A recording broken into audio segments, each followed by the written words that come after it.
I am from beyond. Listen, and all you desire will be yours. Welcome to Spider-Dan and the Secret Balls. Prepare for Prattle.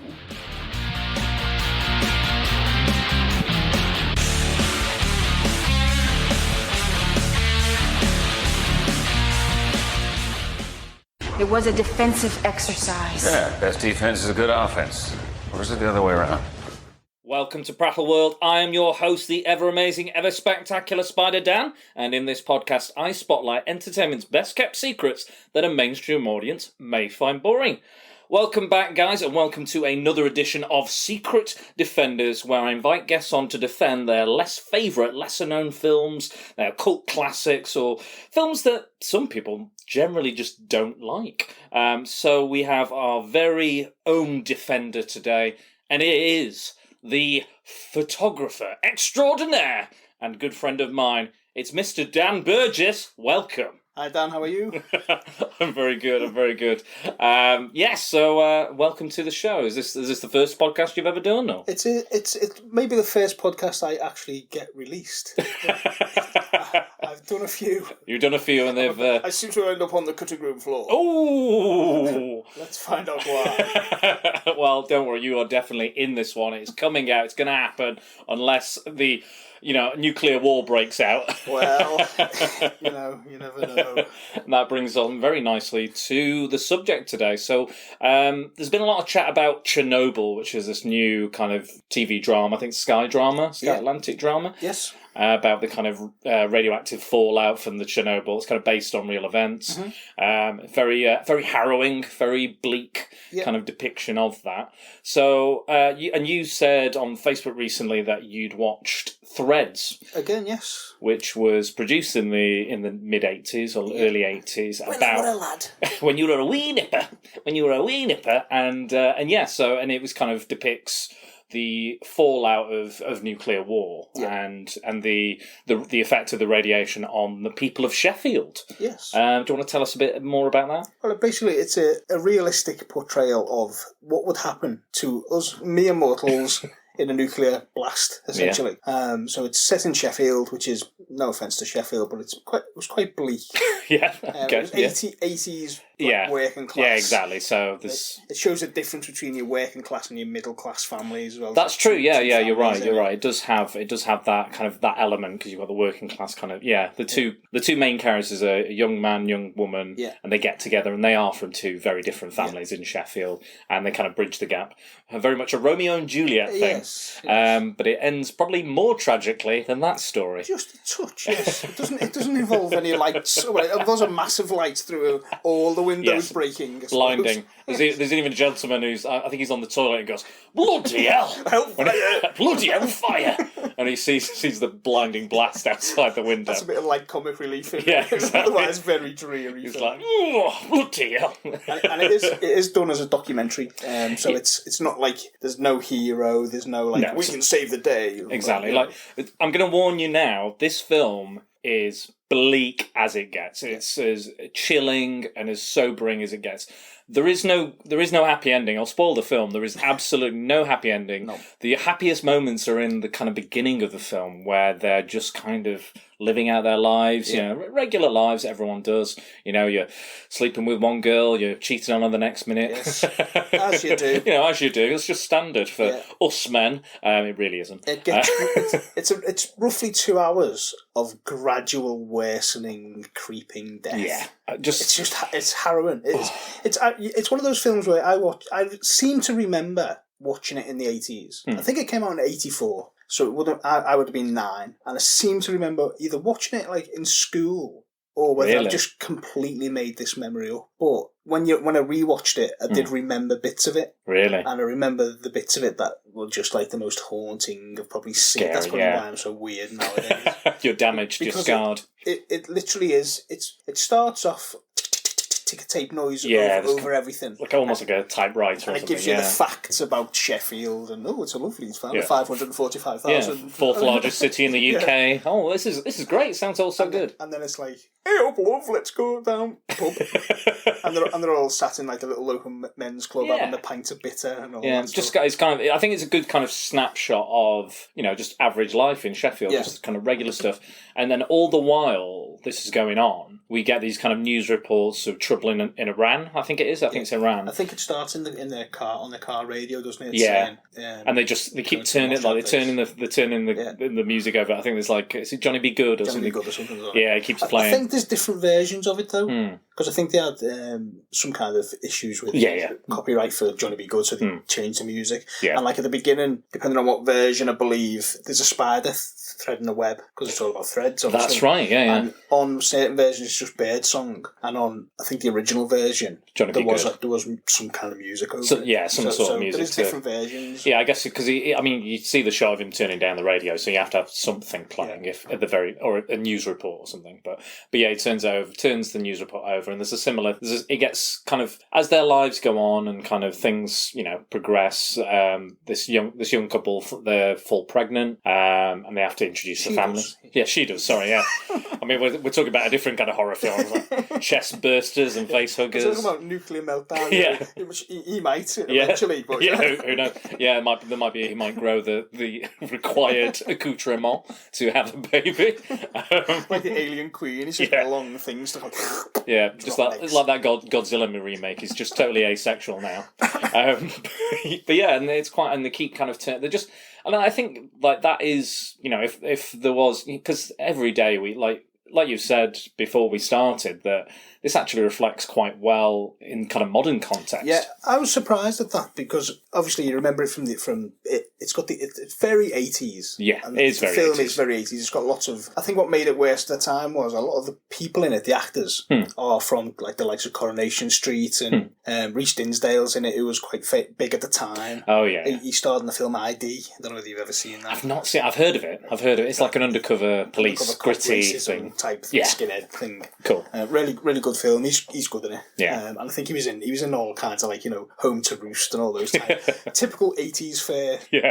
Good boy comes home. Good son. Comedy. The good son. Oh, what's he up to this week? And all those usual comedy things. So it was all faces who you know, and you recognise now as, oh, she's in Casualty. And, there was the mum of the kind of the lower class family. She was very recognisable. I think she might be in Phoenix Nights or something like that. She's been in loads. Yeah. And the sister, the little sister, was she looked familiar. She was a paramedic in Casualty in was she? Holby City for ages. Oh wow! She played really? Dixie, one of the head paramedics. Head paramedics. Yeah. Awesome, right? Well, I actually read that they were going to use like just the cast of Corrie. Yeah. Like so it would be like Jack, Vera, Reg, Betty, and they're just dealing with all this nuclear fallout. Would have been in the Rovers like that. Does this pint taste funny to you? Yeah.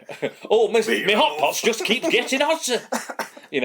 Just you imagine that. How weird would that have been for like a normal audience just watching like the Rovers melt down? Because it's set as because it's shown as like a documentary as well. You will be like, what's going on? Yeah, it's a weird kind of bridging of the fictional and the factual. Yeah. Probably wouldn't have worked. Like there are people out there who believe that the shows are like real life. Yeah. There's some people that go, it's not an act, it's not pretend. They were like, there's been attacks on people and various other like on actors, or being harassed in the street, going, I can't believe you left Ken. Indeed, things like that, and that probably would have mortified them. Even those people who believe that it's not an act even more than what this already does, which is horrify everybody under the sun. Like, anyway, guys, if you're looking for a happy-go-lucky film, this is not the one. No, it's definitely not. you kind of, as we go on, we kind of get more and more of the kind of, it's more ramping up, isn't it? It's ramping up to being a war. The news reports are escalating the tensions between the USSR, as it was, and they're in the Mossad base in Libya or wherever it is. I forget now. And basically it's that, the Americans have gone in to cover the oil and the Russians have gone, hey up. Yeah, well, we'll have that. Thank you. and because Sheffield has got US Air Force bases it becomes obviously a target for the nuclear weapons to be pointed towards. There is actually a film this was based on called The War Game, 1965. It won an Oscar for as a documentary. But again, it's essentially fictional. The short version of, when now they make a short film and then it eventually becomes a big movie. Yeah. And the bigger movie's normally worse. Not as in worse, but as in just not as good. Yeah. Well, this is taking that short film, which was, I'd say more. I watched it today, and it's actually more harrowing than Threads. Really? Wow. Threads shows more. And shows more detail. Goes beyond the point where the other one leaves off, if you know what I mean. Yeah. So the other one's almost a bit after the blast and it finishes, whereas this goes on for years.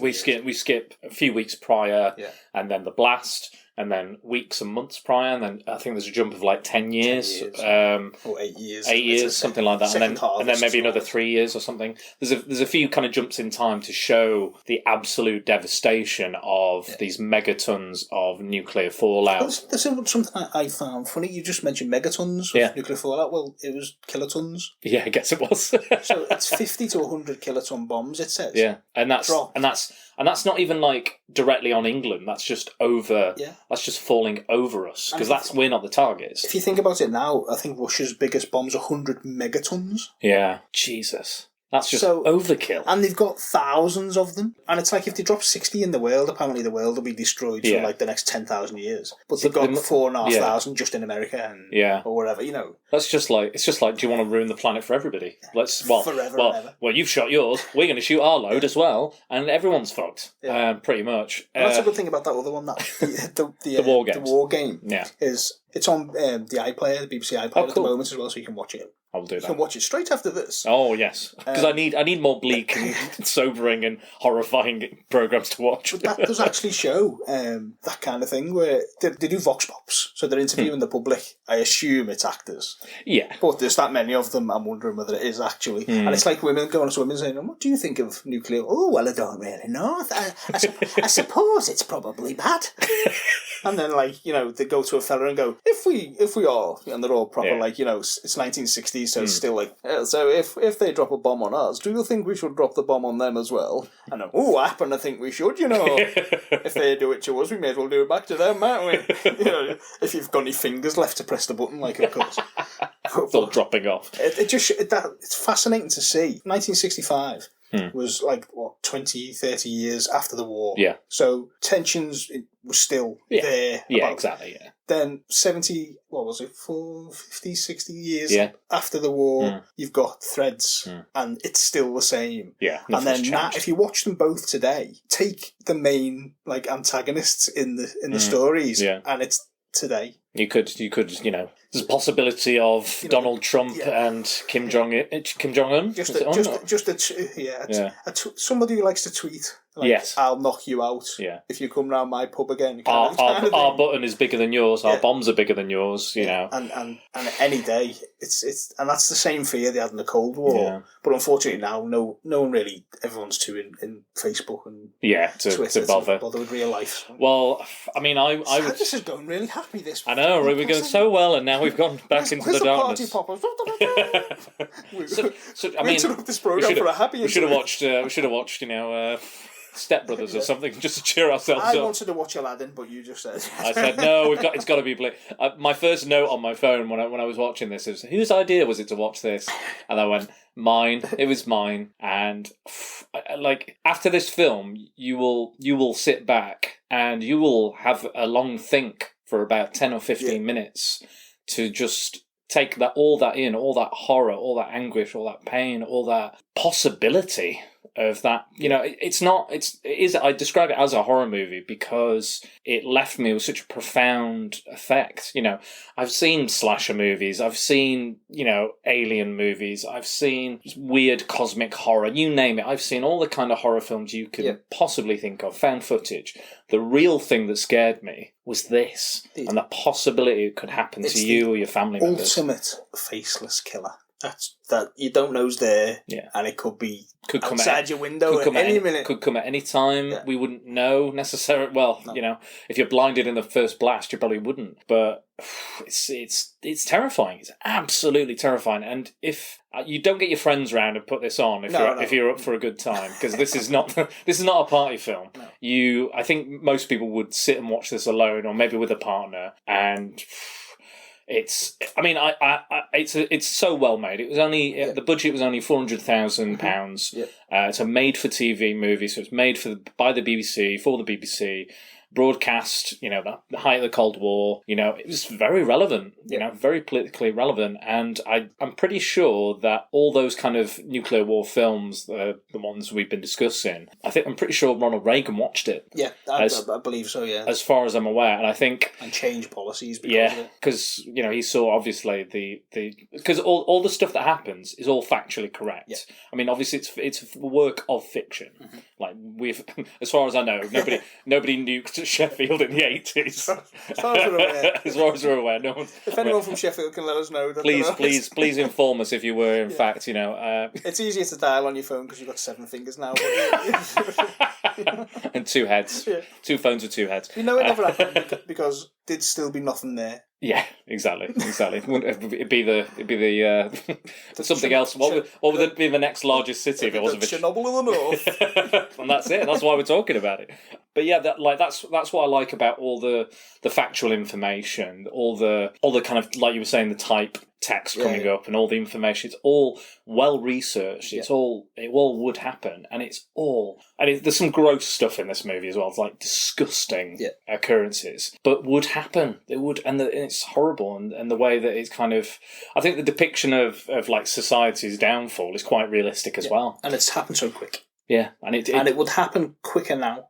I think so, yeah. Because everyone's so out for themselves these days. Not everyone, but I sweep a wide brush there. But you're going to murder me after this, aren't you? There's a lot of that inward, or social media and all that. It's a little self-absorbed, isn't it? It's a little self-absorbed, and we are a little bit, we all depend on our phones. Even right now I'm holding my phone because I've got notes on it and stuff. We're very dependent on those devices, and to survive, we kind of can't be. We have to have relevant skills and know how to do stuff. There's a really interesting thing, actually. And there's a similar film, the American version, if you like, which came out before Threads. It's called The Day After. And it's got Steve Guttenberg in it. It's a proper... Oh, you met Steve Guttenberg recently, didn't you? Yes. You're rubbing shoulders with the stars. Me and Steve. Where was that? Was that the Love the 80s? Or? It's basically Comic-Con Manchester. Okay, so cool. Monopoly events do all various ones, and the side heading of it was for the love of 80s, for the love of 90s. Okay, right. So they had like Baywatch babes there, and Steve Guttenberg, and a lot of the Police Academy cast. I saw that. Easterbrook. Did you meet Michael Winslow as well? I did indeed, and he's one of the funniest men I've ever met. Apart from myself. Yeah, of course, standard. I can do sound effects. I can do. The burning! That's a clip from Threads. Accurate. Yes. I think that's, bloody hell. Was that the Child 2? I think that was. Yes, I believe Child 2, and that's after he is covered in radiation burns. Because that is the thing of this film, is it does not let the kids off lightly. Jesus Christ, no. There's like kids burning in the streets. And there's a quite a famous section where the mother-to-be is walking through the wreckage and the burnt bodies. She's walking through all the burnt bodies and everything. There's a choking cat. Oh God, yeah. It's a suffocating cat because he's and breathing. It's actually, I don't know how they did it. Yeah, I think I read somewhere it might have been catnip. It's not actually. They didn't harm any animals. It doesn't look good. No, it doesn't look nice. Maybe they shot in reverse or something. And I think that's what's the thing about it is it's probably not even close to realism. No, in how bad it would be. Yeah, like it's probably like a light version of it, and yet it's still, oh my God. Yeah, like this. It's almost like as awful as it is. It's probably still quite tame and like digestible. Yes, because I think if it was just absolute horror, and it is absolute horror. Don't get me wrong, but I think if it was too far removed from real life, that we just wouldn't be able to contemplate it, to comprehend that kind of. Because they were using some of the stuff they were using, like they built like the old thing of build a fallout shelter. Put a table up against the wall. Yes. I've put a few sheets on it. You'll be all right. Yeah. You know. But you must close your windows. Yeah. Please, close your windows. Close your windows. That's Yeah. the best line ever. Close your windows, because there's going to be 70 billion mile an hour wind blasting through them in a minute. And and again, that kind of information it was factual information. Yeah, that was based on the sheets that came out at the time, or the TV. Was it Protect and Survive? Was it Protect and Survive? I believe. I think I read that was they were never released properly. Okay. So they were like leaked, if you like. Okay. Then a documentary came out about them. About the leaking, yeah. So and showed the films, and then the film. I think you can actually buy that on DVD now. Yeah. An actual documentary about it. I'll probably find it on YouTube. Yeah, of course. it's probably on YouTube as well. Everything's on YouTube. But it reminds me of there's a South Park episode. I can't remember which episode it is, but it's like a volcano's going off, and they're like, please.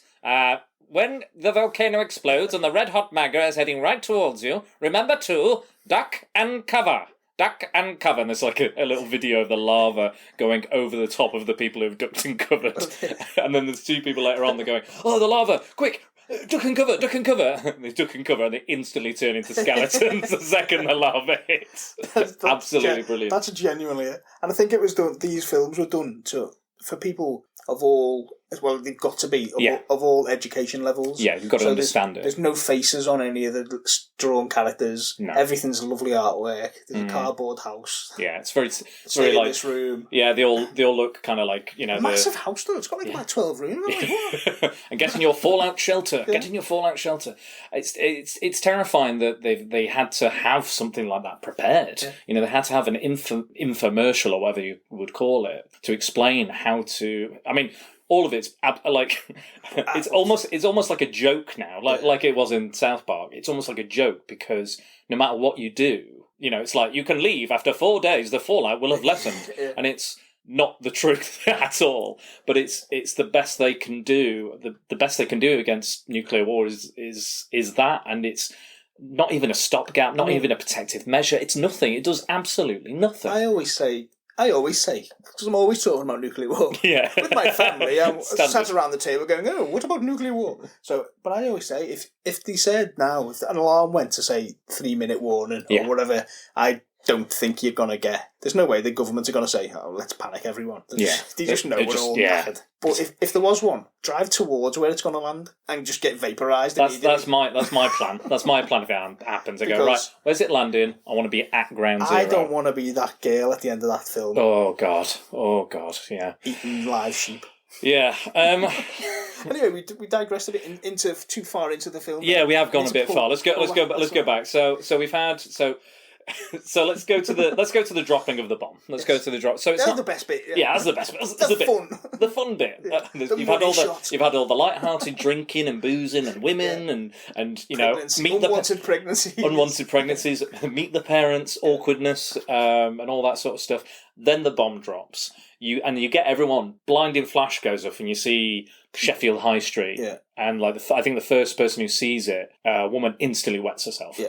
Just out of sheer fear. And that's probably the first horrific thing that happens. Yeah. There's a lot of kind of bladder and bowel control lost in this movie, and vomiting as well. So if you got like a light stomach, you can't handle that sort of stuff. This is not the movie for you. And I think the thing about it as well is because it's 80s. I think that adds to the horror because it's not all flashy and digital and of course, really well. Beautifully done. I think everything looks more realistic, grim and gritty. It's believable. It's so believable. Some of the things where you're seeing people like melted after the blast look real. Yeah, I know. I hope they're not. Yes, so do I. I hope that too. The BBC will have a lot to answer for. I believe the kind of after the post-apocalyptic, if you will, sections of the movie. I think they were done on like an estate that we're going to demolish in Sheffield. So that kind of lends a bit of realism to it as well. But yeah, so the bomb drops and then the main character ducks and covers. Hides under a truck. Yes, that'll protect us. And then like, we've got to go. And his mate was in the pub who was like, yeah, we'll never, if the bombs drop, whatever, and, it'll be fine, we'll be dead. Or, if we've got to live our lives, we've got to, cheat on our girlfriends. And he's in utter horror. He can't even fathom it. And then he goes, the main character, I can't remember his name, but he kind of goes off to find his partner. Isn't it terrible that poor guy, he's just survived the nuclear blast and we can't even remember his name. I know. We'll make him a memorial for him. It's Rhys Dinsdale, the actor. Is it? Rhys Dinsdale, yeah. I don't know what his name is. No, gosh. I'm going to say Tommy? I reckon it's, Joey or... Tommy. Something with an E at the end. Yeah, probably. Like laddie. Laddie lad. That's the kind of character he plays in it. He's kind of the laddie lad, It's made by the person who wrote Kes, wasn't it? So of course, yeah, of course. Is it? Who's the director? Is it Mike Jackson? Mike? I probably wrote it down somewhere. Mitch Jackson. What's his name? Sorry, Mitch Jackson. No, I didn't write it down. Oh well. It's somebody directed it. Yeah, somebody directed it. Somebody wrote it. Definitely. I think the person who wrote it wrote Kes, didn't he? So, yeah, that so he's got sense. that typical Sheffield because he knows. Yeah. Oop North. So, come here, Kes. He can write. That's why it's so powerful. I think it's because it's realistic. I think it's very kind of grounded. Yeah. Like considering the premise is especially grounded. Like a lot of these kind of disaster movies, they kind of lose me a bit. Yeah. A lot of kind of disaster, a lot of the Roland Emmerich stuff and things like that. Yeah, because it's not real. It's like there's always a hero, and that's what I was saying. Exactly. There's hope because this is a docudrama. It's not. Oh my God, my girlfriend's having my baby. I've got to rescue her from the flames of hell. And then at the end, they get to her and he, rescues her. Yeah, and they have the baby. And her face hasn't melted off or anything. I mean, don't hold out for any hope for any of these characters. Absolutely do not. Don't have a favourite. Yeah, don't have a favourite. You think Game of Thrones is bad? This is only 2 hours of just straight in. Just dying. But yeah, so he ducks and covers, and then the kind of his family kind of block themselves off, and they kind of, like they said, you make the kind of makeshift fallout shelter as best they can. Door against the wall. Wedge it, and she, the mummy gets it really bad. She gets kind of like radiation burns off the half of it. What happens is that you see the young lad in it, the young son, or I think it's the girls. Yeah, I think so. Yeah, it was terrible at actually working out which family was which. Yeah, because they all kind of like blend. In the end, they all melt into one. In the end, it doesn't actually matter because they're all dead anyway. Yes, everybody's dead. It doesn't matter how much money you have or how little money you have, how big your house is. You're all getting radioactive. But I looked at this young lad. He resonated with me because he's obviously a gamer. But he's got a little 80s game. That's right, yeah. And that's all he's into. When his parents are talking to him, he's ignoring them basically. And all the warnings are on the radio, and he's ignoring the warnings because he's playing the game. And the family say, "Don't go outside," and he's ignoring them because he's playing the game. And then you're playing this little ghost game. You can actually still get the game, I believe. Yeah, probably. I don't know what they call those games, but there's like a name for them. It's like a Game and Watch, but it's not. It. Yeah, it's like not quite a cheap version. Yeah, it's like the English version of a Nintendo Game and Watch. But he's playing that, so he's not listening to them. He does pipe up. He does pipe up when he talks about the unwanted pregnancy of his brother, and they're like, "What's an abortion?" That sort of thing. So of course, when the blast's coming, and they're all like, "Get in, bloody shelter, woman!" He's outside going, whatever, playing a bloop bloop bloop bloop game in the chicken coop or in the pigeon. Pigeon thing. It's like you and your bloody birds. It has to be a pigeon thing in a Sheffield thing. Of course. So he's in there. The bomb hits. They get into the thing. She gets out of it just in time for the blinding white light to come through the windows and melt her face off, kind of thing. Well, half a face. Yeah. So it's like a nice use of gelatin and cornflakes. Oh God, yeah. Obviously, she's calling out for her son. Yeah. Hey, Paul, where are you soft bugger? And obviously he's outside, and he's just a charred leg. Yeah, just I think did she like pick up his shoe and like hold his shoe close to it? And it's just got his legs to it. Yeah, it's just, and they're like, right, let's get inside. But and I think that doesn't really show. I think the original that the war game shows the psychosis of people who can't handle it, and I think just break down. I think in Threads that's what happens to her, kind of thing. But yeah, it's not made. What did they say? There's one where it's like the mental state of someone with radioactive poisoning and someone who's just dreadfully afraid are the same. Same thing. Yeah. Like it's the same symptoms. They're going to be. You can't recognise either. You can't differentiate in either way. The symptoms are the same. Just absolute panic, shock, and horror are the same as just being poisoned. And because you're vomiting. There's. I think the middle class family or the higher class family, they end up in a kind of basement, don't they? With they get the grandmother out of hospital because they have to empty all the hospitals as well. Yeah. They empty all the hospitals for emergencies. This is the thing that people forget about nuclear war. As I was saying before about that, the American version, like it's it's Hollywoodized kind of to a degree. It's a similar film, but set in America, so you haven't got that same gravitas as someone from the UK watching it. It's not going to be as relatable. But the thing that is different is, like, later on, when the shit hits the fan, there's still electricity. Now, a nuclear blast wipes out electricity. Yeah. And that's what shows the EMP, in this film is so good. The EMP hits before everything else. Yeah. So all the electricity's gone. So you've got nothing. That was set in the 80s. Yeah. And it's like they don't have enough, and in the 60s one was the same. The amount of doctors and nurses they had then what was like, I think they said something like there's 3,000 people or 350 people, maybe less, to per doctor. So considering now we've got less doctors than we had then. Wow. Think on! Yeah. What's that going to be like? One doctor per 1,500 people or something like that. So That's scary. You're not going to get seen. No. So when your leg's hanging off, you best well just use it to fend off the mutants. Now we've all the mutants. Swing at those mutants. It's not the Omega Man, you know. well, we didn't get past 10 years, so you never That's know. That's true. You don't know what's going to develop. It will be Fallout by then. What I found really interesting, I know we've talked mostly about the kind of the two main families in the story, but there's a few other kind of characters. Yeah. But there's also this kind of this government action. Basically the government kind of deputise. It's one of my favourite scenes. I'll mention it in a minute. Oh, I'm sure. And they kind of basically deputise a small number of people for state of emergency, kind of whatever happens. They go into a bunker and they have to organise and distribute food and places to live for people and various other things, like the things that a government would do, but they have to do it within their area, within their borough, and that's kind of that they're in charge, and they have like utter kind of they have too much power, and they're making like the absolute hardest decisions. Like there's a line where it's like, should we be feeding these people if they can no longer work? Because we need them to work. We need this country to we need to rebuild. We need to repopulate. We need to do. So they start using food as a weapon, essentially. Yeah. So that's how they reward. And they're just shouting at each other because they're like, I need this, and like, well, we haven't got it. We haven't got roads. There aren't any roads. There aren't any stocks. There aren't any supplies. There aren't any places to put the criminals. Yeah. They're like, well, I don't know, kill them, whatever. Yeah. And it's terrible. That's probably the most one of the more terrifying aspects. I think though that those scenes in particular are fascinating, because if you've ever worked in an office, it's essentially the worst people in an office given the worst job. So none of they even say that I haven't got a clue what I'm doing. Yeah. What do we do with this? We do a ring, and like eventually they're ringing people, but their phones are all gone because everything's gone.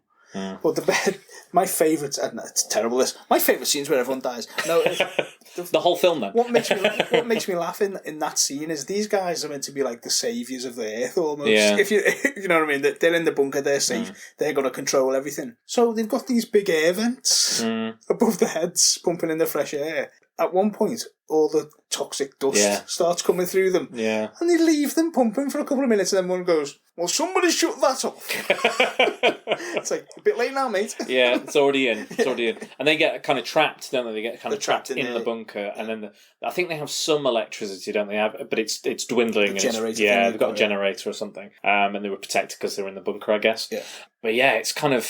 It's scary, the kind of decisions they're making. Like you said, it's all the worst people in your office, all the people you hate in your office that you work in. They're given all the power that, they might want or don't want, and have to make those hard decisions they've never had to make. Just normal people given extraordinary circumstance to... Yeah, it's... But you'd think these people would be trained. But that's what's even more bleak about it, is it shows you the fact that, as you know now, people will, like, I mean, look at the Prime Minister of this country, for instance, ex-Prime Minister. But it's like, given a job as a career path that they have got no right being in, because they haven't got a clue what they're doing. Yeah. And then, so they're in that anyway, and then somebody's gone, you can be in the task force. And they're like, oh great, it's a higher pay grade. But like you were saying... And then when it happens, because you think it's never going to happen. No. So, if you're in work and they say, tell you what, we'll give you an extra 15 grand a year to be the first aid person. Yeah, basically it's kind of... Nice one, alright, yeah. Thinking no one's ever got... And then there's a big disaster and you go, shit. Well, even open... Yeah, he gets a key, he opens up his kind of desk of drawers, and it's like the doomsday plans. Yeah. Like, it's stuff they've sort of prepared for, but they never thought would actually happen. That's why they're so unprepared. That's why they're like opening the books again. A massive thing with all these printouts. And they're just like, oh my God, and like, we have to do this. Yeah. And they're trying to plot on the map, and they don't know how to plot a map. Yeah. To try and get the radius. It's just like arguing with each other. Imagine like Ricky Gervais's Stephen Merchant's The Office, but where everyone is screaming and shouting at each other constantly, and they're all dying. It's kind of that.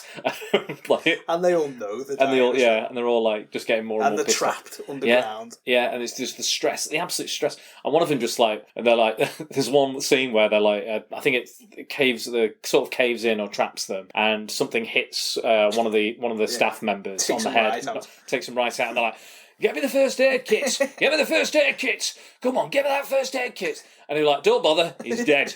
And get a bag. And that's it. Put him in a bag. But they put like his jacket over it. And it's just like, and it's kind of like, it's almost like darkly humorous in some ways. You kind of the reality makes it humorous because the reality was in those pamphlets that said to protect and serve, or protect and survive. Yeah. The actual pamphlets that came out said like, if somebody dies in your house. And I think it says it in the film. Chuck them out. Put them in bags if you can't get them outside. Yeah. So if you can't get them outside, cover them in plastic. So people had plastic ready to put them in a bin bag. There's a film called When the Wind Blows, which is very similar. But it's a cartoon by Raymond Briggs, who made the Snowman. Oh, cool. It's a slightly less happier version of the Snowman with there's radiation in the air. There's fallout everywhere. But so an old man and woman. Yeah. Who do all that, come on, love, and and he clearly loves, and he's made this shelter and everything. Yeah. And they're reading those books, and it's like it's just so bleak because you've got no chance of anything. No matter what you do, it's absolutely futile. Yeah. It's fucking futile, no matter what you do. So, like you said, being at ground zero is if it's going to happen, just get vaporized. Yeah, get there, and then at least you're not going to suffer what happens next. The bomb drops. The two families trying, and the government are in the basement. They're in their bunker. Two families are locked up in their houses, trying to keep safe, trying to seal up the windows, seal up everything. Some of them have got really.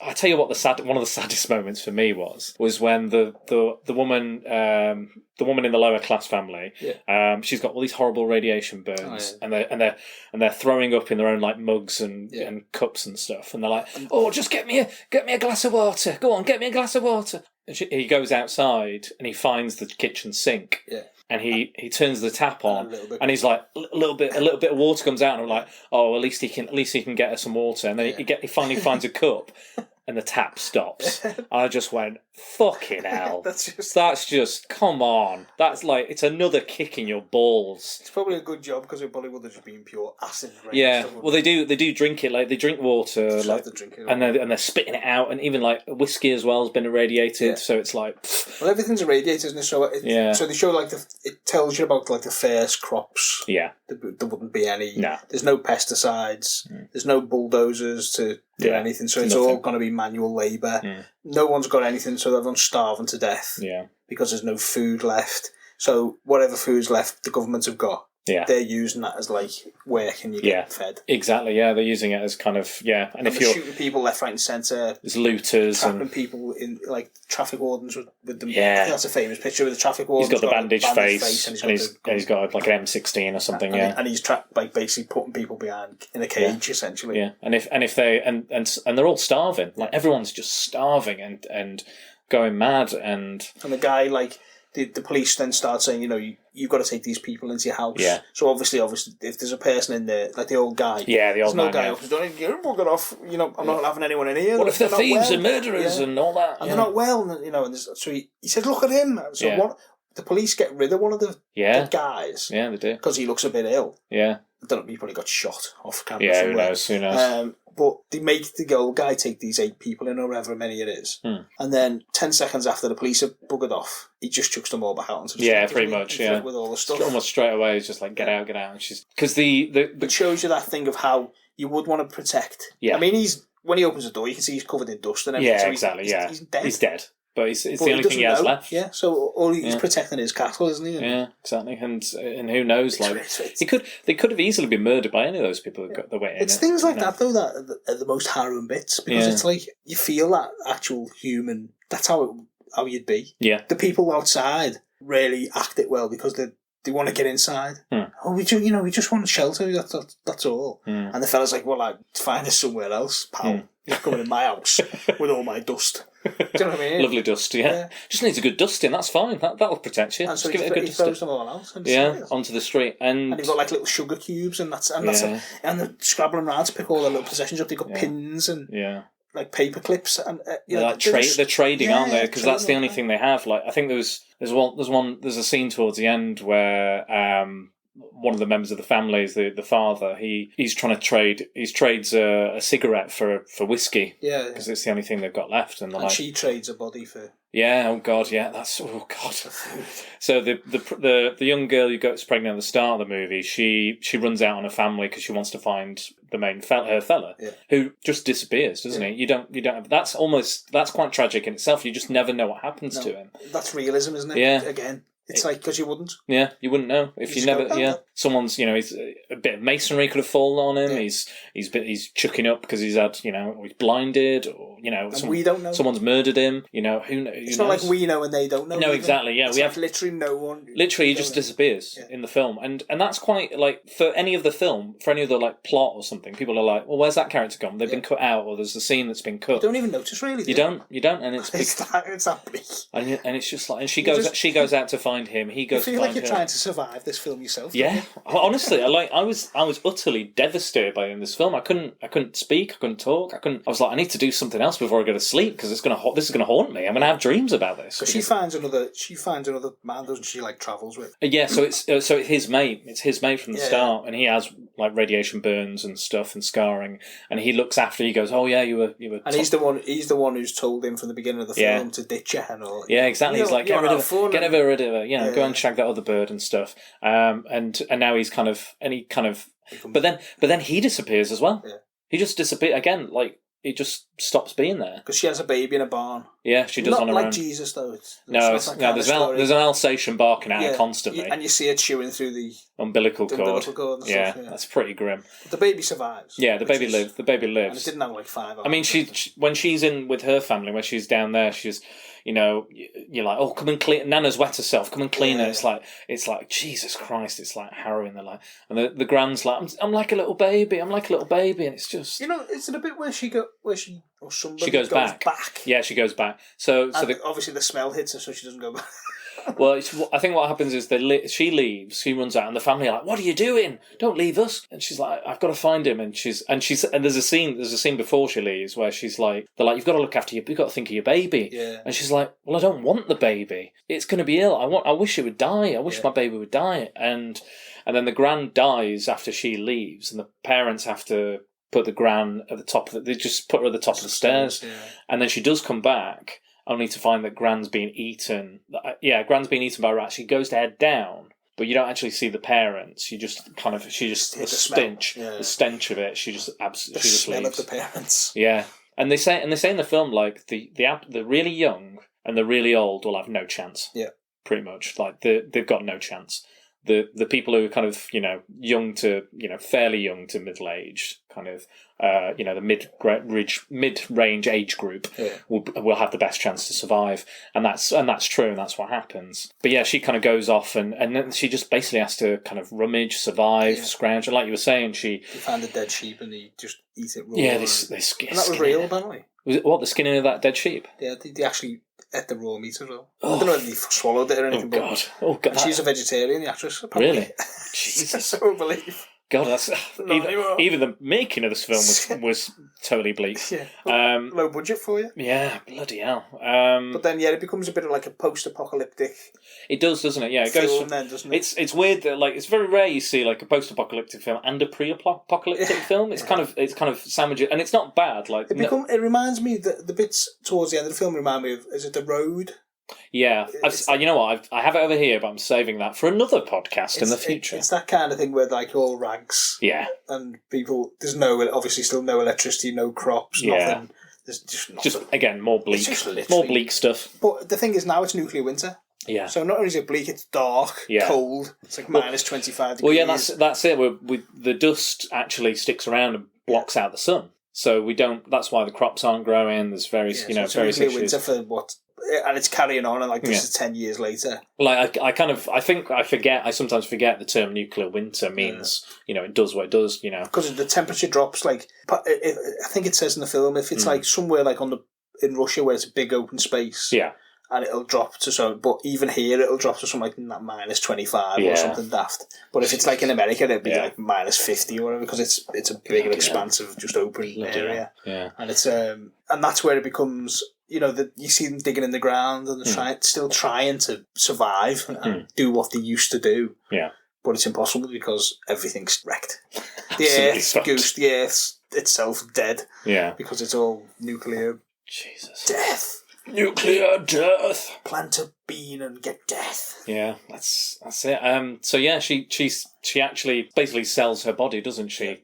For I know, just when you thought it couldn't get any bleaker, it keeps getting bleaker. There's literally no. Don't expect A woman can't survive on scavenged sheep guts alone. No, she has to, and it's not like she's like, oh, what a lovely cabbage, or no, it's rats. Yeah. She's selling her body to have rats so she can feed herself and feed her baby. She's doing exactly all she can to survive in this environment. Like, we don't see the act itself, but we imagine it's something. We see the rat. Yeah, we see the rats. We do see the rats.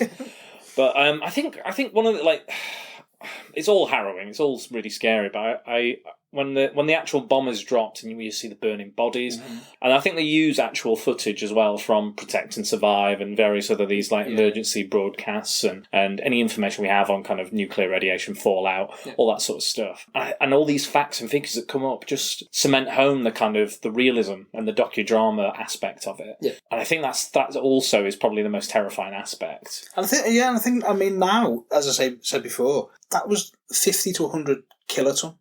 Now we're talking in megatons. Yeah. So that blast and what it did would be 2 or 3 accelerated times the size. Yeah. So all the effects would be accelerated as well. So we'd only have to hit about 3 places in England to wipe out the whole of the UK. Whereas the show one it doesn't seem that bad because it wipes Sheffield out almost. Yeah. But it doesn't really mention anything. No, outside of that. There's a slight like touching on the outside of it, and but you don't really know what's happening further out into the world. Yeah, you just imagine that it's like the end of the world, essentially. Yeah, I imagine. I believe that America is basically wiped out and Russia's probably pretty much wiped out as well. It's just a nuclear war. Yeah, exactly. So it's all fucked. But you don't know because it's kind of like centrally localised, and that's what makes it more hard hitting. Yeah, because you realise that nobody knows what's going on outside their city or their house or their family because you can't. And frankly, at that point, you don't really care. No, exactly. You're just trying to survive. And I think that's where a lot of these disaster movies go too far afield. They're talking about, the politics and the international stuff and all the people affecting so many different people around the world. I don't think you do it like that. No. I think you keep it small. You keep it like, Poseidon Adventure or Towering Inferno. You keep it as a small group of people trying to survive and they've got no help and there's no hope, seemingly no hope to get out of this situation. And again, no hope in this. Absolutely. Like with those films, you might have a little bit of a chance, but this is as bleak as it gets. I think that's what's good about it as well, is because it's based on facts and scientific realities. Yeah. There's none of this like it forgets its own rules halfway through. Yeah. Do you know what I mean? And suddenly you find a car that works and drive off into the sunset. It's all... It's like, there's like a safe area. There's an area that's not affected by the radiation. There's a paradise or something. Yeah. No. Everywhere it's all gone wrong. And it's just so sad, the whole thing. But then you get a glimmer of hope in that. I believe her daughter is 10. Must be 10, because if it's 10 years... or so, yeah. I think what happens, she has the baby survives, but as the kind of the baby comes out and she bites the umbilical cord, there's another little fact that comes out and says already all children affected or unborn children or children in the blast will be affected physically and mentally by the effects of the radiation. And then it kind of skips 10 years later, and it also says people will be experiencing cataracts as well, will be getting cataracts. So the main character who followed throughout the film, she goes blind and she's tilling the fields with her daughter. And her daughter is showing signs of, what's the word? What's the politically correct word? I'm thinking of the wrong one, clearly. Nuclear brain damage. Yeah, let's call it that. But because it's because it's not a modern film. It puts it in certain words are kind of slightly out of context, not appropriate nowadays. But yeah, you're right. So there's been sort of brain damage. So they kind of and it's almost like people have stopped talking to each other as well. Well, you can't. There's no language. Yeah. Because there was no teachers, obviously, and no one had time to teach. No. Probably half the teachers died. Yeah, anyway, exactly. Yeah. But then the rest were in the work, getting made to work by the man. And all they're doing is kind of tilling the fields. They probably wouldn't speak to each other. But that's the thing. It's like the people who are powerless but get given a gun are kind of working against the people who they should all just be working together. Yeah. But instead, it's still trying to get that authority over people. Yeah, exactly. And keeping the hierarchy. Some semblance of it. Yeah, some semblance. Because I think they want to try and establish that government, or there'd just be absolute chaos constantly. And I think you see them fighting against it. There's no, if you think about it, there's no government. No. But they're still following the orders as if there was. But of course, there's nothing coming down to tell them to do that. They're just doing it. Yeah. Because that's their job. Don't they say? Is this in the film, or am I getting this mixed up? But they said keep your workbooks, keep your tax books, or things like that. For when we're back to normal. Yeah, when we're back to normal, keep all your information and stuff. It's like they hide you see the scene where they're taking the artwork off the walls. Yeah, yeah. Because we need to pretend that's a national treasure. That artwork. Put that in the safe. Great. Yeah. But because everyone just believes that it'll just be there you go. Yeah, we'll be alright in a couple of weeks. But again, that's the government's kind of they go, oh, it's going to be fine, it's going to be okay, all this kind of duck and cover, and it's a lie. It's all a lie. It's all a horrendous lie to give them some semblance of hope. But there is none. There is absolutely nothing about this film that is hopeful in any way, especially if you're pregnant as well. God, yeah. The last scene.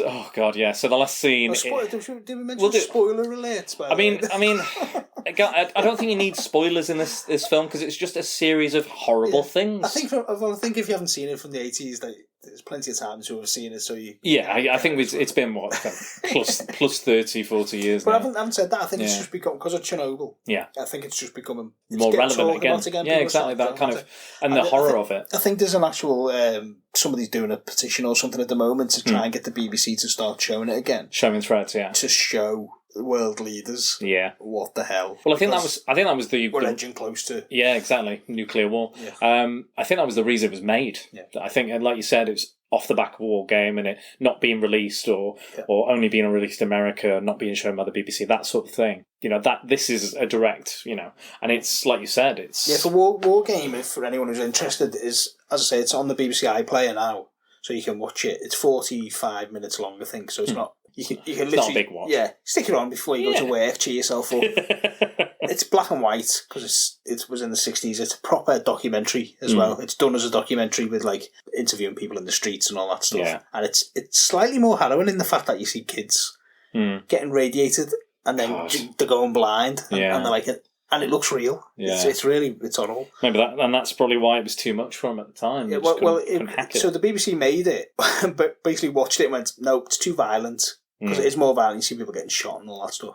I think they used actual facts from Hiroshima, Nagasaki, somewhere in Germany about wars and escalating tensions. So they used all that, exactly what the little skirmish battles that had actually happened, and then just ramped it up to show what would happen to a proper timeline. But it's that shows. I've lost my train of thought now. Yeah, like you said, we need to show it again. There's petitions to show it again because... I know what I was going to say. Yeah, go on. Carry on. The BBC made it, obviously, and then they didn't show because it was too violent. Yeah. It got shown theatrically instead. Won an Oscar. So the BBC then went, okay, well... Maybe we should get in on this. Yeah, that's where, obviously, the guys who made Threads... They got their inspiration. Saw that and have extrapolated on it and made it bigger. A feature film rather than... Yeah. It's just so sad. It's depressing. Yeah. It's actually, it really did affect me. More than any film I've seen in, I don't know, last 2 or 3 years easy. Yeah. I cried at Avengers Infinity War, but I guess that's a different kind of thing. I didn't cry at this, but it did, it stayed with me. It's haunted me. That's the thing. It's not a horror film, as in, but it is a horror film. Yeah. And it's a Absolutely. It's, as you say, it's a haunting. you'll be just sat in work or whatever, and something will just pop into your head, going, Jesus, Yeah, it will stay with you. It'll stick with you. I don't think I'll ever forget it. No, I honestly don't think I will ever forget this film. If you want to see a film that you will never forget watching, it's this. Like The Day After is more forgettable. From your standpoint, yeah. I might have to look at that in the future. Because it's more Hollywood, and there's a gloss to it, yeah. When the Wind Blows, as a cartoon, short cartoon, Raymond Briggs, that, again, is, I think, possibly, dare I say it, more harrowing than Threads. Wow, really? Because it's just an old man and an old woman. And it's like a nice, sweet animation. Like, it's lovely. Yeah. But terribly sad. Yeah. Spoiler alert. Like, go on. They both die. Yeah. Clearly. But they basically get into the little plastic bags themselves at the end. Oh my God. Jesus. You know what I mean? Oh. And it's a book. It's like the Snowman book. Yeah. It was originally like a child's book. Like a child's book. Yeah. Well, I guess... Fuck. Really just... I'm sorry if this hasn't been like that entertaining, guys, because... I mean, it was my idea, but fucking hell. Yeah. I'm normally a lot more fun than this. Like, if you can list all the disgusting, gross things and horrible things you can imagine, being ill, dying, radiation, burns, list them all, go through the list.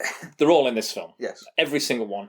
There's a scene where there's the floor's bubbling and you don't know whether it's oil coming out or blood. Yeah. There's a hand candle, I like to call it. Oh God, yeah. It's kind of just a hand coming out of the ground and it's just on fire. Like it's I think melted bodies. Yeah, there's a when it goes off, there's a toy of E.T. Yeah. And it's just melting, all of a sudden, just quickly melting. Suffocating cats. Yeah. Dead rat. Loads of rats. Loads of dead rats. Yeah. People just burn alive. Yeah. I think the one image, like, there's so many images that stick with me. But I think the one image that really sticks with me is the expectant mothers walking through just seeing the devastation, the absolute devastation of what was once Sheffield. And her face. Her face is just... I think she's got kind of like...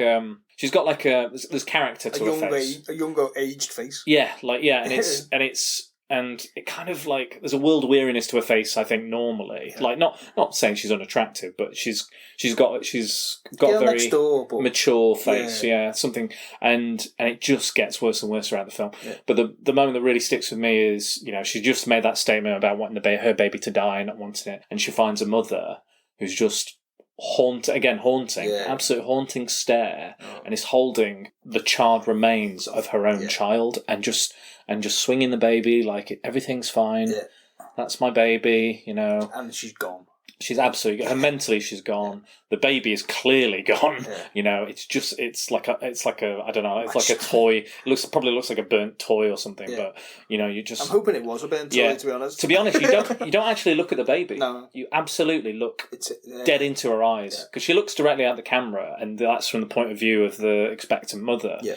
And that's basically what she thinks her future. They're the kind of things that do haunt you. Yeah. Those images, and it is single images and there's a lot of that freeze frames used and shots, so and lots of to really get that in. So many quick cuts as well, and like interspersed with real footage and Protect and Survive, all those kind of clips and things, and the voiceover as well. That voiceover, like the burning hands and the dying cats, is all like chop cuts. Yeah. So it's like there's nothing lingering or like gratuitous about it. No, you don't hang on it. You don't hang on it. You don't hang on it, but it still sticks with you. Yeah. Every snapshot, because it's like you're looking at Mount Vesuvius or something. The charred remains of people and things like that. That's when it's like a proper documentary as well. I think, and it makes you go, oh my God. Yeah, and I've seen some harrowing documentaries as well. I'm not, a lot of documentaries aren't an easy watch, but because we kind of get to know them as more so than you might do in a documentary, fully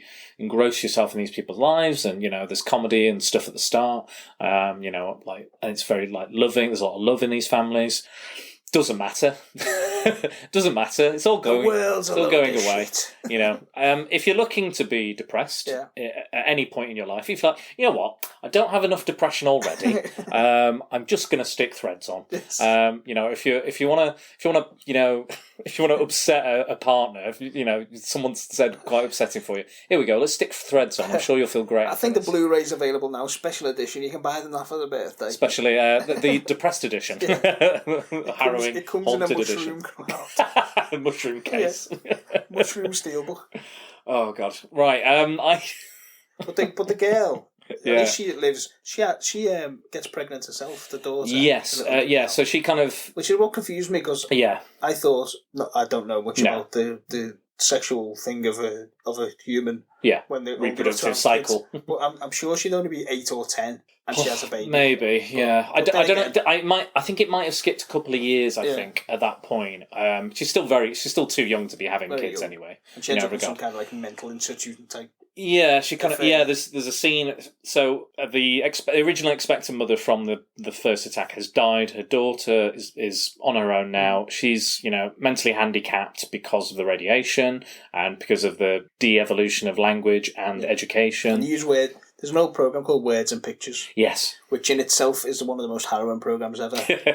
Wordy, the character in it, Yeah. haunts my dreams from when I was a kid. It's like, if you don't know what it is, it's like Petr Cech, the footballer, wears a protective headgear with like knobbles on it. Yeah. It's essentially that with arms floating in the air. Jesus. Oh, wordy, oh. And it's basically used to teach kids words and pictures. Sounds like was it Vic and Bob's Lloyd Grossman? That's what it sounds like. It's horrendous. It really is truly bizarre. And used to show you how to draw. God. Used to draw in light the letter W down, round, up, down. Yeah, I remember. You know what? I remember that. I remember that. I do remember that. It's the weirdest looking thing I've ever seen. Yeah. It's like a Henry Hoover ghost.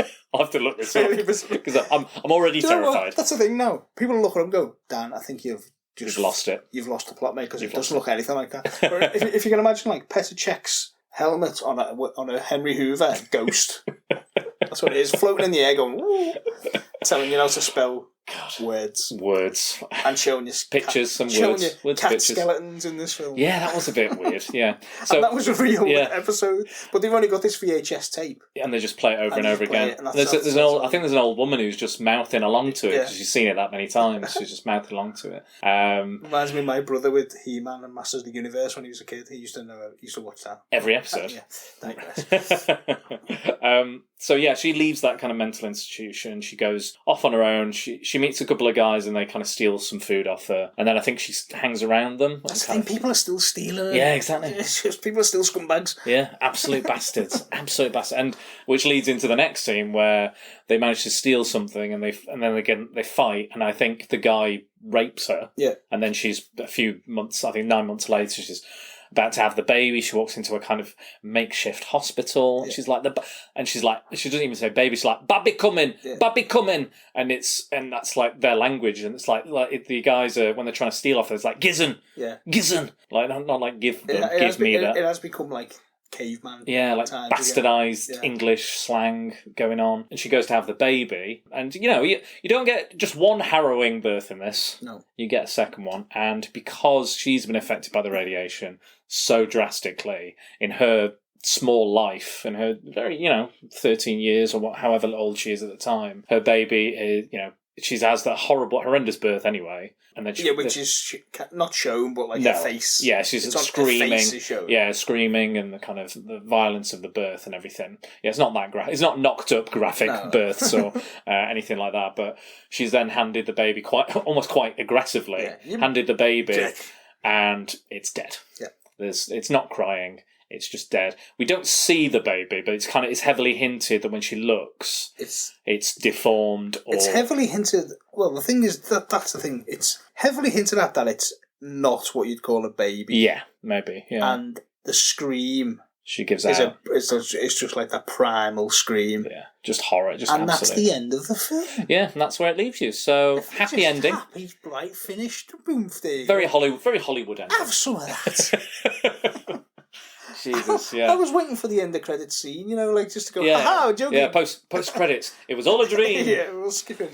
And I think if they did add anything like that, it would totally take away from everything you've been through, and it would make you go, no, fuck you, because this has all been real to me, and it's very real to me. The idea of the whole film is to just educate you into, let's not have a war. It is a silly thing. Yeah, exactly. Like there's a line, those protesters. They were real CND protesters. Really? I believe, yeah. Yeah, and they're saying you cannot win a nuclear war, and she's right. She's absolutely right. I think people are going, there are no jobs in Sheffield, and well, that's the funny thing. That the war game that it's based on. If you think about war games, Matthew Broderick, that's the computer. Works that out for itself. That the only way to win is not to play. So if a computer can work out, let's play thermonuclear war. Yeah, if a supercomputer can work out that nuclear war is a bad thing, maybe we should listen to the computer. And as super smart as we all are, That's the trouble, though, as Thatcher said, that now we've got nuclear weapons, you can't unmake them. So let's make more. Let's kill everyone. I don't agree with you there, but there are scary similarities that come around again. I think that's why it's so people are talking about it again now. It's such a good thing because I think people should watch it, and it should because it was almost like a school made for schools film. Yeah, if you know what I mean. Other school used to wheel in a big telly and a video when I was a lad and show you an educational film. Yeah. Usually with badly drawn stick figures of how to have sex. Well, I'll tell you a harrowing story of my own. I'll tell you. One of in my religious studies in my high school, we were talking about Catholicism and basically abortions. Yeah. They showed us a documentary about abortions and having abortion, and there was in fact a recorded abortion on it. You couldn't really see much. It was a very early stage abortion, but they showed us the footage of the woman's in pain, screaming, and they showed what was left, what was removed as well. Nice. And I went bright green. I was fucking horrified by this. This is probably just as harrowing as Threads was for me. And all that, I just remember all the lads going, "Oh, you look like you're gonna be sick, away, you fucking dickhead," and I'm like, just fucking watch something absolutely horrific. And I don't know why the fuck we watched it. I don't know why the fuck he thought it was a good idea to put on. I'm not going yay abortion. I like that we have an option, but why this? And that's always stayed with me as well. And I think that will kind of occupy the same space as Threads has in my mind. I don't know. There's is it Red Asphalt? Oh, I don't know. It's a famous American, right? But I think in American schools. Or it might be British schools. Yeah. I might be wrong here completely. I think, but it's Red Asphalt, so I'm sure it's called Red Asphalt, not Red Tarmac. If it's Red Tarmac, it'd probably be English. Probably. But apparently, it's it was shown in high schools to stop people speeding. Right. Okay. And it's all people mangled in car crashes. Jesus, really? And in fact, people talk about that like it's that similar thing where they wheal out in school and then just terrify all the kids forever. I was just honest. I was no idea why they would show. I can't remember the teacher. I can't remember what the lesson was about. I just remember that video, and I just was like, why? For what reason? Was it to scare us out of having sex? I don't know, but it was some scary, scary shit. Well, again, even that comes to now, doesn't it? Yeah. The whole abortion thing. Yeah, that's all up in the air. Yeah, I think we got a bit political here, Ben Elton. I think we have got quite political, but I think we have to talk about the politics of it. That's all there is, isn't it? Yeah. To do with nuclear anything is politics. It is politics, and you can't. I don't think you can have any discussion really about anything without not. You're technically discussing politics no matter what you talk about, really. I remember that advert a few years ago. It was like, I don't talk politics, and the guy just shuts him up every time he speaks about anything. And I was like, yeah, he's right. That's right. It's all politics. I think that's the thing, isn't it? When you get to an adult, you realise how when you were a kid how lucky you were just not letting any of this get to you. Just go out to play. Carry on. It's fine. Now you just think, if I go out to play now, will a nuclear bomb drop? I wonder. I hope there's a ditch I can duck and cover and do. Yes, exactly. Oh God, horrendous. I also think about that scene where she looks for shelter in a hospital. Yeah. And literally everyone's just a zombie. Yeah. They're all just wandering in and just they're not saying anything. And she just goes through and it's rammed and everyone's bleeding, and the nurses and the doctors are doing their absolute best, much like they do nowadays in the NHS. Indeed. And just can't handle the load, and people are just stood there, burns, blind, arms burnt off, you name it. She's just walking through, and she's, I think there's people looking at her quite aggressively, like, you got off lightly. You got off all right. Look all right. You look fine. What are you trying to do here? Look, I've literally, and there's another shot that sticks with me is she just looks at this kid who's got his face all half burnt off, and she just kind of looks at him, and he's like, he's in pain. I think there's like tears going and stuff. I think eventually she just leaves because she's like, these people need seeing to more than me, and she goes off, and crazy sad film. So yeah, I don't think I'd recommend this. No. But then again, I would. I think I would recommend it for politicians of any sort of power, or maybe show like fairly adult children, and if they're planning to go into politics. I think everyone should watch it. Yeah, no, I think you're right. I think everyone should watch it and then chill out, because people can't. I don't know. There's like this thing at the moment. There seems to be a push towards conflict. Yeah. In everything. In everything, yeah.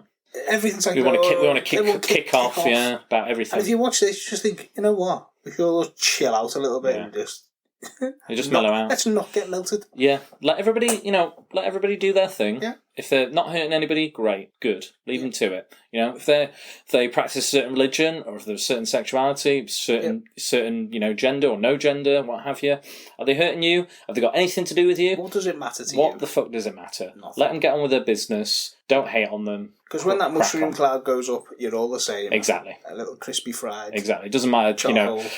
Creed, colour, race, religion, sexual orientation, doesn't matter. We're all irradiated and dying. Dust. So on that note, we're going to slowly come to an end. I just want to bring up, I did ask on Twitter, I think you responded as well, and Facebook, if anybody had a favourite Cold War movie or a favourite movie that depicted a nuclear war. I think I've got one person other than yourself, and you've actually mentioned you mentioned all the films you want to mention from that tweet. I'll go just one little factoid before we do that. This was actually nominated for 7 BAFTAs, right? Yeah. And it won Best Drama, Best Single Drama, Best Design, Best Film Cameraman. Okay, that's a weird title for an award. Best Film Editor, and the other nominations were Costume Design, Best Makeup, and Film Sound. And I think they're all well-deserved nominations and well-deserved wins as well. I don't know what else was out around that time, but sounds good to me. So my biggest fan, I Am Jack's Musings, is back again with another comment. Thanks for listening, Jack. Keep it coming. I love your tweets as well. Keep listening, Jack. Don't let this one put you off. Please don't end your own life after listening to this. Anybody that listens to my usually quite jovial podcast. It's usually... I do often bring... This is why I've been on many podcasts that survived. They've all killed themselves after talking to you. The podcasts all suddenly stopped. They're like, oh God, I can't talk to him again. Christ. Don't worry, I've had, surprisingly, considering the topic, I've had a lot of fun today. But yeah, Jack says that the one springs to mind, the one that depicts nuclear war, is T2, so Terminator 2 Judgment Day. So it's the dream sequence where Sarah Connor is at the playground. She's watching her John Connor play on the swings or the little rocky horse or all the other those dangerous rocking horses. So dangerous, so dangerous. Horse thing. It's like actually that's a Terminator as well. That's one of Skynet. And she's watching and she sees the bombs go off. And then everything's obliterated. She's holding onto the fence for dear life, and her skin's coming off. And that's the one that sticks with me as well. Like, that's one of the first times I think I saw a film that kind of depicted what a nuclear blast would be like in an entertaining model, but also in a fun way. In a fun way. Not that fun for the characters, but yeah, that was probably my first kind of exposure to something like that. Yeah, I think so. But very different from this film. There's at least some hope. Time travel involved. So the thing is as well with the no time travel and no fate, but what we make ourselves. Yeah, it's someone else has made you think for you, and you get that big flash of light. Yeah, bit blind, and then it's about 50 seconds later that the blast hits you. You know what? If it was like Threads, the machines wouldn't have to worry. Like, we couldn't fucking fight them. We couldn't fucking run. John Connor would be like, The machines would just go, we don't have to go back. It's they're all going to die anyway. John Connor's going to have 3 heads and 2 arms, and leader of the resistance in 5 countries. And it's just one person. Just like a body horror thing, it's like Akira or something, just like it's a cross between The Blob and Society. Oh, what a film! I watched that recently. Again, I love Society. A weird film. That's harrowing in its own. I know. Yeah, if you ever watch Society, which I highly recommend, the last 30 minutes. Body horror. That's what it's pure body horror. So let's. I'm going to call an end to that. Again, a very happy-go-lucky kind of podcast. Yes, it's fun, light, frivolous fun that we've had today. But I would definitely have you on again, Dan. Thank you are, like I said at the start, we didn't get to talk about this much of the song because I wanted to kind of crack on. But you are a photographer, professional photographer. You've done many of my kind of cosplay photographs and various other and some wonderful edits as well. I always share your work because it is phenomenal. So where can people find your have you got a Facebook page, Twitter? Find me on all the socials. On the socials? It's at Dan Burgess Photo on Facebook. Mm-hmm. It's at Dan's Photo on Instagram. Mm-hmm. And it's at Dan's Photo 1 on Twitter. Okay, all right. So, and I could do with the Twitter followers. Yes, let's please do follow Dan. Please share his stuff, retweet. Steve Guttenberg follows me. Clang. Yeah, and you've taken some photos Kim of some. Coates. Yes, yeah. Recently, you were at the Bike Fest, UK Bike Fest, and he was one of the guests along with Tommy Flanagan, who from Sons of Anarchy. So he's in Sin City as well. That guy, yeah, and he's in Bad Bloods. Bad Blood. Sorry. The new series, the spin-off.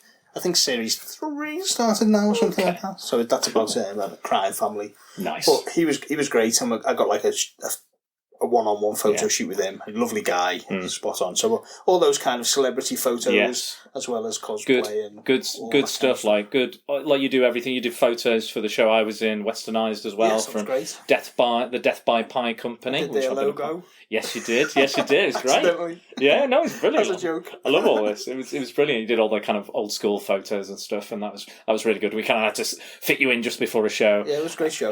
But it's a lot of fun. And I brought my wife, and she enjoyed it thoroughly. She enjoyed it thoroughly. Great. I don't think she'd enjoy this thoroughly. I don't know. Did you watch this with her? No. The good thing is, she doesn't really watch that many films. No. And I say, "Do you want to watch this? What's it about?" And she passed. I wonder why she didn't fancy it. It's a 1980s documentary about how we're all going to die. Sold. And it's 2 hours long. Fantastic. 2 hours of pure harrowing dread. So that's where to find Dan if you want to hire him as well. I'm not. I like living things really. I don't just watch miserable films. No, exactly. I'm sure next time I'll have you on, we'll talk about something. If you see me selfies, you'd think I did. Exactly, the miserable. I love the miserable selfies. They're my favourite. But yeah, you can hire Dan. You can share him, appreciate his work. He does edits as well. The edits have to be his photos though, just to make you aware. Or with permission. Off the original photographer. So you can't do an edit on someone without consent of the copyright laws, all those stuff. But this has been brilliant. You can find me and the podcast and all the other wacky guests and maybe try all those other podcasts before you get to this one. Try the happy ones, or maybe listen to this one first and then listen to all the other happy ones after, just to get you out of that kind of funk, that radioactive fallout funk. That is going to be the title of my new album. Radioactive Fallout Funk. We should play a clip of that at the end, just to cheer it up. Bow, bow, bow, bow, bow. A little like... That's the only singing on it. Just vomiting. Oh, I got it in my bass. So you can find me and the podcast. It's all acoustic, so there's no electricity. Stop it. I want to finish this podcast. I want to get you home. So you can find me at Secret Balls on Facebook. On Twitter, it's at Dan_Balls. On Instagram, it is Spider Dan Secret Balls. The podcast is available on Podbean, iTunes, Stitcher, Spotify, YouTube, and many, many more. Leave us a review if you can. I've got a few nice reviews recently, and that'd be lovely if we get a few more. But don't feel inclined, only if you feel inclined to. Don't feel like you're obligated to. That would be nice. I would appreciate it. Thank you very much. Thank you, guys, and take care, and don't get bombed. Yes.